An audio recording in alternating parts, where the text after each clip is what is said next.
In today's video, I'm going to teach you how to make fields required in DocuSign. Making fields required is the simplest way to ensure your recipients can't finish a document without entering the information you need, like signatures, dates, or key text entries. First, log into your DocuSign account. Once you're on your dashboard, you're ready to begin. An envelope in DocuSign is just a container for your documents, recipients, and settings. Click New, then Send an envelope. Upload the document you want signed, and when it's ready, click Next to move to the tagging screen.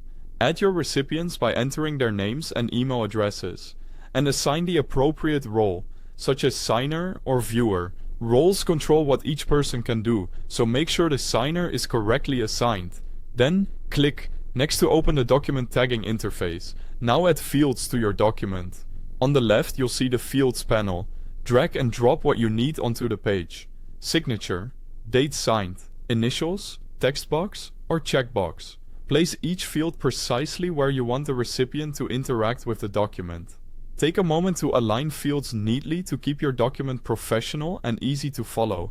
Before we go further, if you don't already have DocuSign, I've placed a link to the website at the very top of the description.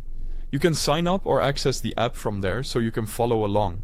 To make a field required, click the field you just placed. On the right, the Field Properties panel appears. Toggle Required to On. You can make signatures, dates, text fields, and checkboxes required.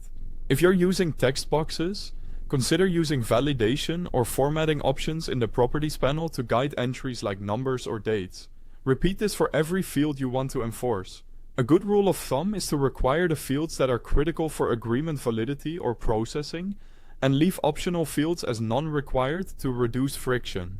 Next, review and adjust. Use the preview button to see exactly what your recipient will experience. Check that every required field is visible, aligned, and assigned to the correct recipient. If something looks off, move or edit the field now. When everything looks good, click Send. Your recipient will receive an email to review and sign the document. They won't be able to complete or submit it until all required fields are filled in, and DocuSign will guide them to anything they've missed. That's it. You've successfully made fields required in DocuSign. If this helped, please like and subscribe, and thanks for watching.